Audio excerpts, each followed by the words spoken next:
Pak, tahu nggak yang paling mengerikan itu apa? Pak, apa nanti kegiatanmu setelah pensiun, setelah selesai menjabat? Pak Jokowi selalu berkata, aku hanya ingin pulang ke Solo jadi rakyat biasa dan menikmati hidup. Bobi tidak boleh mendaftar Pilgub Sumatera Utara. Hasto semua boleh mendaftar Pilgub Sumatera Utara kecuali Bobi. Itu usulan dari bawah. Saya nggak paham ya.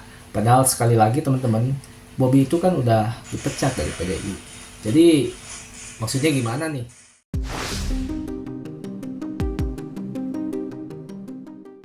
Assalamualaikum warahmatullahi wabarakatuh. Salam sejahtera bagi kita semua. Om Swastiastu, Namo Buddhaya, salam kebajikan. Oke guys, kali ini kita akan membahas lagi-lagi nih.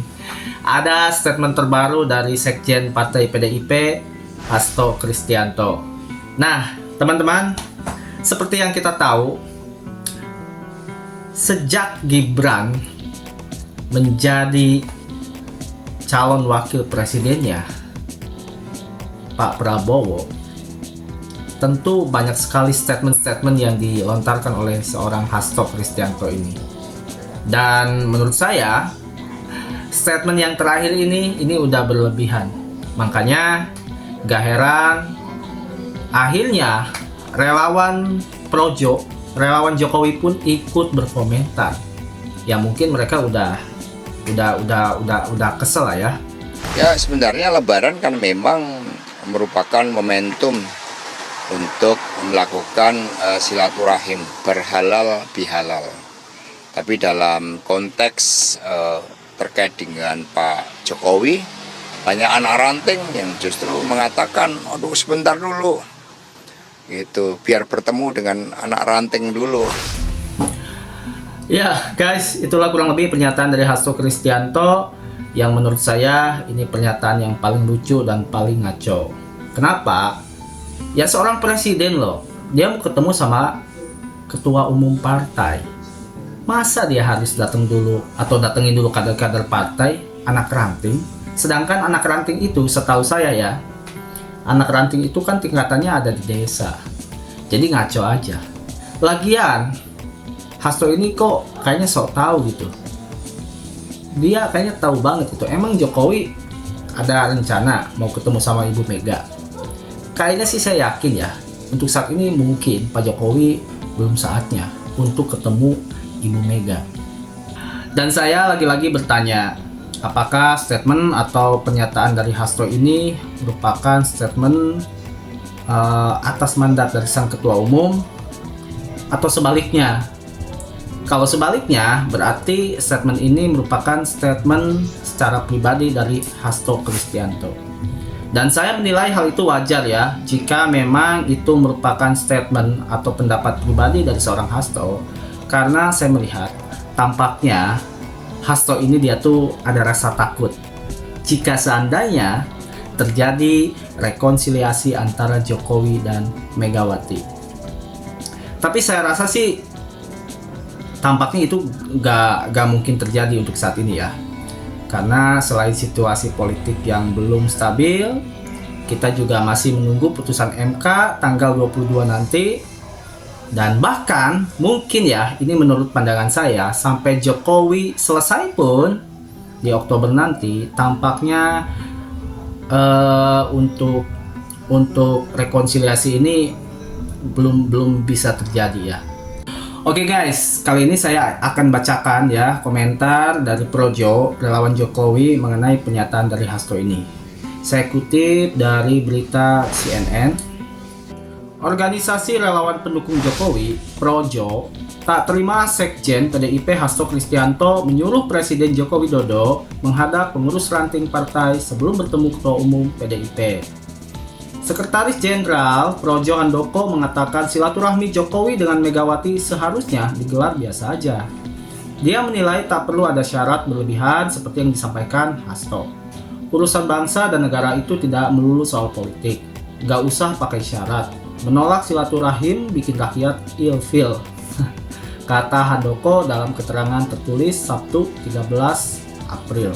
Selanjutnya, Handoko mengatakan Jokowi adalah negarawan yang sangat memahami hati rakyat. dia punya niat baik bersilaturahmi dengan semua tokoh termasuk Megawati.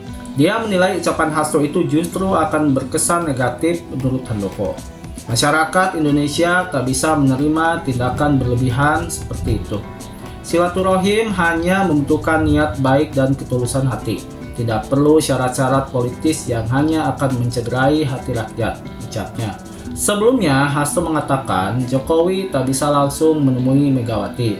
Hal itu ia ungkap merespon pernyataan istana soal penjadwalan pertemuan Jokowi dengan Megawati.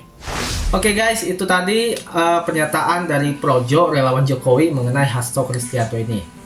Jadi menurut saya tampaknya memang Hasto ini dia tuh merupakan sekjen dari partai politik yang serba bisa. Jadi kalau kita runut satu persatu, statement-statement yang pernah dilontarkan oleh Hasto ini, menurut saya tampaknya Hasto ini emang serba bisa ya, serba tahu kayaknya. Mulai dari komentarnya mengenai keluarga Jokowi, komentar tentang kecurangan pemilu, terakhir juga dia mengomentari masalah isu pencalonan Bobi ya yang akan diusung oleh Partai Golkar di Sumatera Utara nanti. Nah, jadi ngapain juga sih dia ikut berkomentar tentang Bobi ya? Padahal Bobi itu kan udah resmi dipecat. Nah, ini videonya teman-teman, kita akan lihat ya, termasuk komentar dari para netizen. Namun sebelumnya, buat kalian jangan lupa untuk selalu dukung channel update untuk mendapatkan informasi-informasi terbaru mengenai berita viral tentang politik Indonesia khususnya dengan cara subscribe, like, dan komen. Selamat menyaksikan. Rencana pengambilalian Partai Golkar dan PDI Perjuangan. Jadi jauh sebelum pemilu. Halo guys, karena negara kita negara demokrasi, saya mau beropini walaupun opini saya tidak dibutuhkan. Setelah saya tonton PT Pak Hasto ini, di mana beliau mengatakan Pak Jokowi pernah berupaya mengambil alih Partai Kuning dan Partai Merah, di mana Pak Jokowi pernah mengutus menterinya yang super power untuk menjumpai Bapak Rias Rashid untuk membujuk ketua partai mereka supaya menyerahkan jabatan ketua partai ke Pak Jokowi. Dan perkataan Pak Hasto ini berbanding terbalik dengan sikap Pak Jokowi, di mana jauh juga sebelum pemilu, setiap ditanya wartawan atau orang lain, Pak, apa nanti kegiatanmu setelah pensiun, setelah selesai menjabat? Pak Jokowi selalu berkata, aku hanya ingin pulang ke Solo jadi rakyat biasa dan menikmati hidup. Informasi yang dikatakan atau sikap Pak Jokowi ini berbanding terbalik dengan perkataan Pak Hasto. Jadi gini loh Pak, supaya informasi yang beredar di masyarakat tidak simpang siur, alangkah baiknya kalau disertakan dengan bukti. Mungkin Pak Jokowi saat mengutus menterinya memberikan surat pengantar, dan itu bisa jadi bukti tertulis, atau mungkin punya rekaman suara atau video di mana membahas masalah supaya jabatan ketua partai diberikan ke Pak Jokowi, itu juga bisa menjadi bukti. Dan kita yang di masyarakat ini bisa menerima informasi yang jelas kalau disertakan dengan bukti Pak, karena ini menyangkut nama baik Pak Jokowi.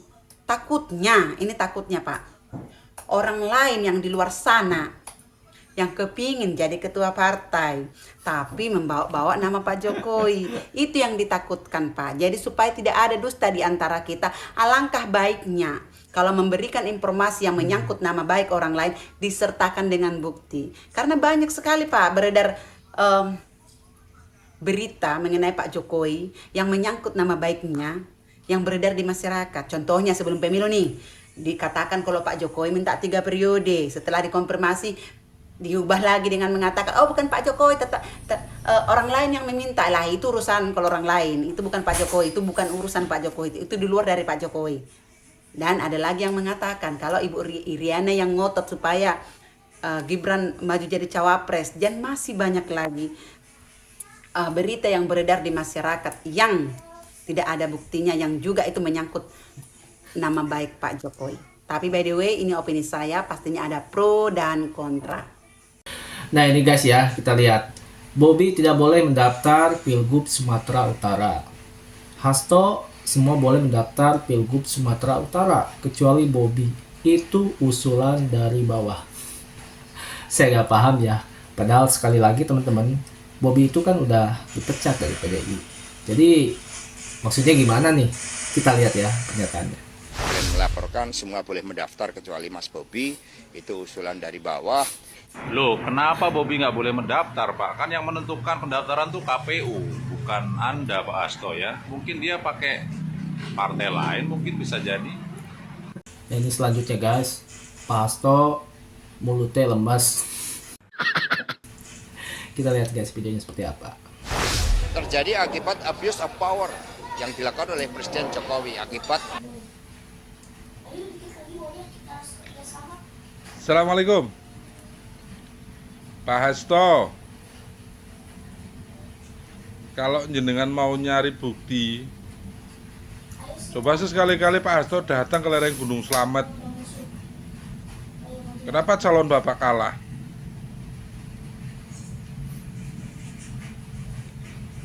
Di sini Pak, orang PDI Pak, itu rata-rata nyoblosnya Prabowo. Pak, tahu nggak yang paling mengerikan itu apa? Di dekat calonnya Dewan, malah yang menang juga Prabowo, Pak.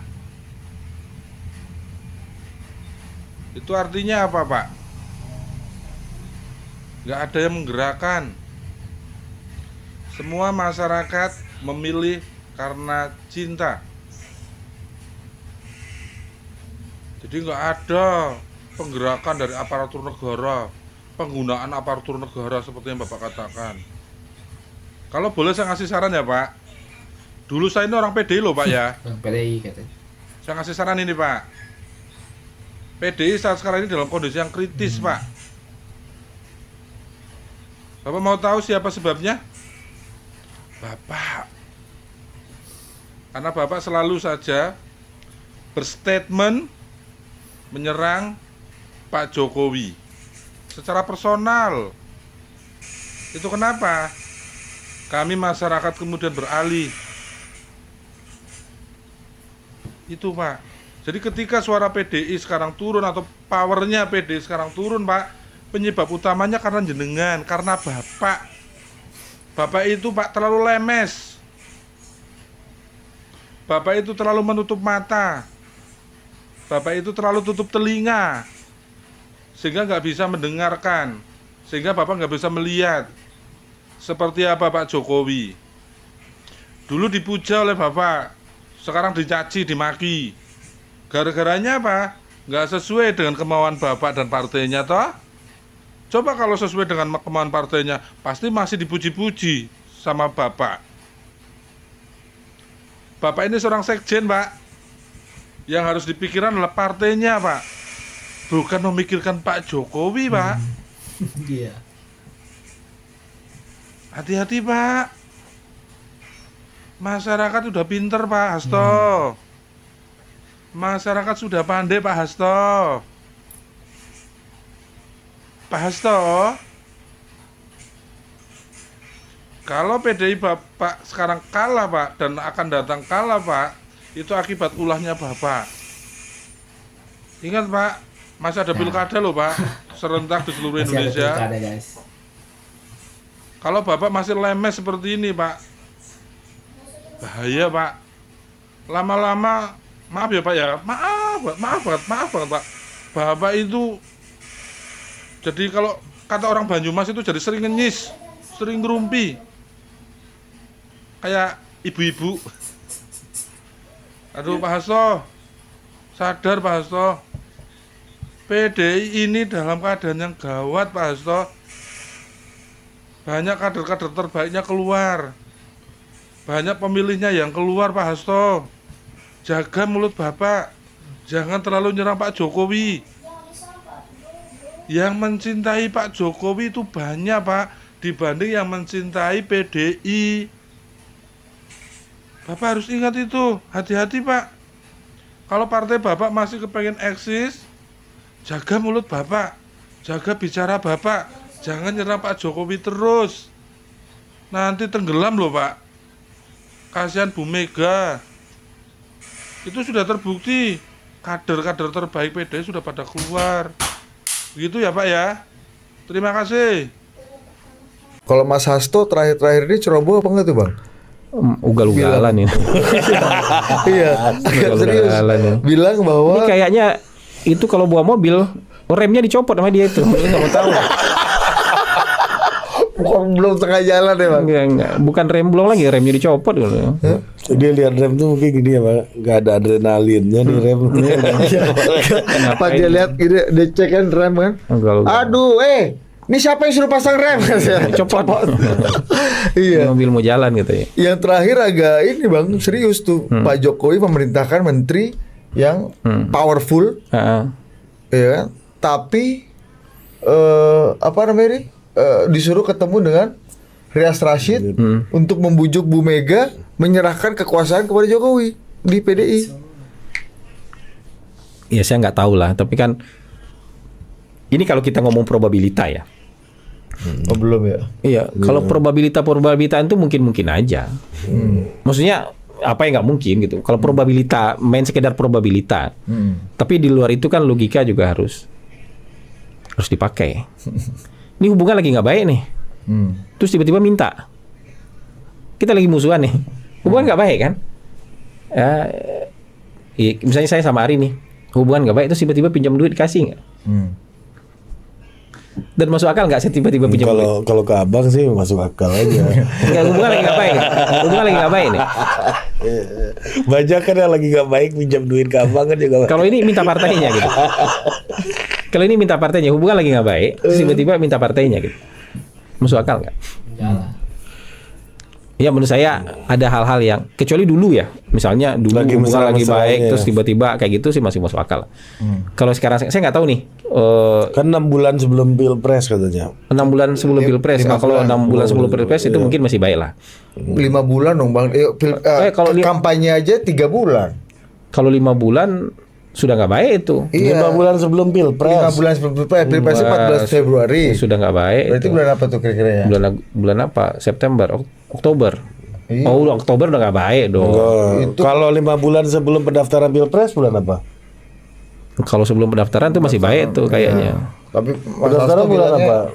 Oktober ya. Oktober 5 Iya, bulan. Oktober. Udah enggak juga bang. Udah Mei itu. Udah sudah. Piala Dunia bang, Iya, udah tolak Piala Dunia. Kan udah deklarasi Ganjar April. Ya ini kan kita lihat sekian waktunya. Kalau menurut lagi nggak baik minta tuh gimana? Kalau nggak baik hubungan challenge bisa. Challenge gitu. Tapi kalau minta gimana? Membujuk itu kasih aja ke saya, hubungan lagi nggak baik. Baik pun juga belum tentu kan Bang, Iya ya? baik pun belum tentu bisa begitu gitu. Gitu. Nah guys, ini ada pernyataan menarik nih ya dari Megawati mengenai tugas Sekjen.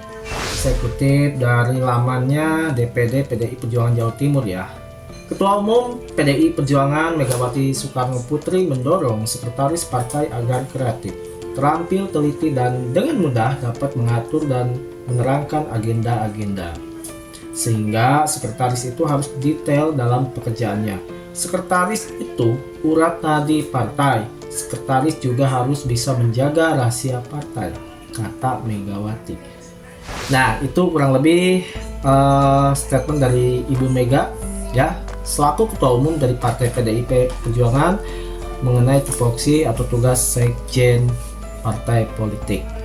Artinya apa? Ini berarti vital banget ya teman-teman. Tugas seorang Sekjen ini tanggung jawabnya juga besar. Nah, dia juga berpengaruh ya mengenai keberlangsungan atau elektoral dari sebuah partai juga.